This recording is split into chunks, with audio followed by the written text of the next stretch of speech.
ప్రత్యేక ప్యాకేజీకి ఆమోదంపై కేంద్రానికి ధన్యవాదాలు తెలిపే తీర్మానంపై శాసనసభలో సుదీర్ఘ చర్చ జరిగింది. పోలవరం ప్రాజెక్టును పూర్తి చేసే సమర్థత ఉన్నందునే దీన్ని రాష్ట్ర ప్రభుత్వానికి అప్పగించారని ముఖ్యమంత్రి చంద్రబాబు తెలిపారు. 2.5 ఏళ్లలో పోలవరానికి 3,541 కోట్లు ఖర్చు చేశామన్న ఆయన 14 సార్లు ప్రాజెక్టును సందర్శించడంతో పాటు ప్రతివారం సమీక్ష నిర్వహించి ప్రాజెక్టు పురోగతిని తెలుసుకున్నానని సీఎం వెల్లడించారు. 2019 నాటికి ఎట్టి పరిస్థితుల్లోనూ పోలవరం ప్రాజెక్టును పూర్తి చేసి తీరుతామని హామీ ఇచ్చారు. ప్రత్యేక హోదాకు సమానమైన ప్యాకేజీ ఇస్తున్నప్పుడు రాద్ధాంతం చేయాల్సిన అవసరమేంటని ప్రతిపక్షాన్ని సీఎం ప్రశ్నించారు. కేంద్రంతో సఖ్యతగా ఉండి చట్టంలో ఉన్న మిగతా హామీలు కూడా వీలైనంత త్వరగా నెరవేర్చుకుంటామని ముఖ్యమంత్రి తెలిపారు. సమావేశంలో పార్లమెంట్ సమావేశం పిలువక మునిపి పోలవరంలో ఉండే 7 మండలాల ముంపుకు గురైన మండలాన్ని ఒక ఆర్డినెన్స్ ద్వారా మనకిచ్చి ఆనాడు ముందుగానే 2 మంత్రులు ప్రత్యేక శ్రద్ధ తీసుకుని ప్రెసిడెంట్ ఆఫ్ ఇండియా దగ్గరికి వెళ్లి ఇది సున్నితమైన సమస్య, ఒకసారి పార్లమెంట్ పెట్టిన తర్వాత ఇంకా టైం అవుతుంది, 2వ తారీఖు నోటిఫికేషన్ వస్తుంది, నోటిఫికేషన్ వచ్చిన తర్వాత ఏమీ చేయలేం, మళ్లీ ఈ బిల్లు కావాలంటే మనకు అధికారం ఉండదు, మళ్లీ రాష్ట్ర శాసనసభలు పాస్ చేయాలి, అప్పుడే అవుతుంది, కాబట్టి మేము ఆర్డినెన్స్ పంపిస్తాం, మీరు ఒప్పుకోమని చెప్పి వాళ్ళు చెప్పిన తర్వాత వెంకయ్య నాయుడు, రాజ్నాథ్ సింగ్ ఇద్దరు రాష్ట్రపతి దగ్గరికి వెళ్లి ఆయనకు చెప్పి ఈ ఆర్డినెన్స్ పంపించి 27వ తారీఖున కేబినెట్ లో పంపించి 29న కన్సెంట్ తెప్పించిన తర్వాతనే పార్లమెంట్ సమావేశాలు పెట్టారు. పోలవరం ప్రాజెక్టు నేషనల్ ప్రాజెక్టుగా చట్టంలో పెడతారు. చట్టంలో పెట్టిన పెద్ద మనుషులు 7 మండలాలు మనకి ఇవ్వరు. అదే మీకు కేబినెట్కి వస్తే కాదు, పార్లమెంట్ సమావేశంలో పెట్టి చట్టాన్ని తెమ్మంటారు. పార్లమెంట్ సమావేశంలో పెడితే ఇది అవుతుందా? ఇది మోసం కాదా? ఎవరిని మోసం చేయాలనుకున్నారు? ఆంధ్రప్రదేశ్ రాష్ట్రం మీద కక్ష కట్టిన కాంగ్రెస్ పార్టీ అప్పటికి కూడా వాళ్ళ కక్ష చల్లారకుండా మనల్ని దెబ్బతీయాలి, మోసం చేయాలని చేసిన కుట్రలో భాగమే అధ్యక్ష ఇది జరిగింది. ఈ ప్రాజెక్టు రాష్ట్ర ఆంధ్రప్రదేశ్ ప్రయోజనాలు కాపాడుతుంది, అక్కడ రైతాంగానికి ఉపయోగపడుతుంది.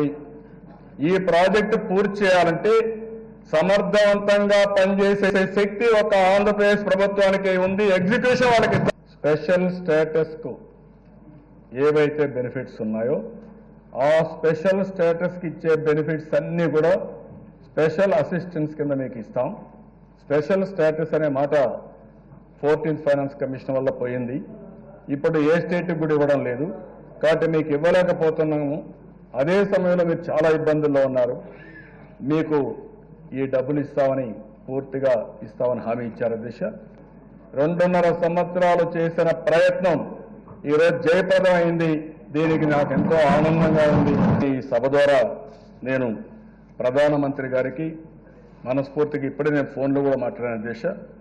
ఆయన కూడా అదే అన్నారు, పోలవరం మీరు ఎప్పుడు మాట్లాడుతూ ఉంటారు, పోలవరం ఇంపార్టెన్స్ నాకు అర్థమైంది, అందుకే నిన్న నా క్యాబినెట్లో వేరే వాళ్ళు కూడా వేరే విషయాలు చెప్తే కాదు, ఇది ఇవ్వాలి, ఇచ్చి తీరాలి, ఇది మనం ఇచ్చినటువంటి మాట నిలబెట్టుకోవాలని చెప్పి చెప్పారు.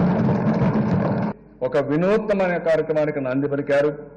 నబార్డు ద్వారా నేషనల్ ప్రాజెక్ట్స్ పూర్తి చేయాలనే నిర్ణయం తీసుకుని అందులో మన ప్రాజెక్టు పెట్టి ఫాస్ట్ ట్రాక్ లో పెట్టారు. కాబట్టి ఈ ప్రాజెక్టు సాధించుకోవడం నిజమైంది, ఇది సాధిస్తాం, ఈ ప్రాజెక్టు పూర్తి చేసుకుంటాం.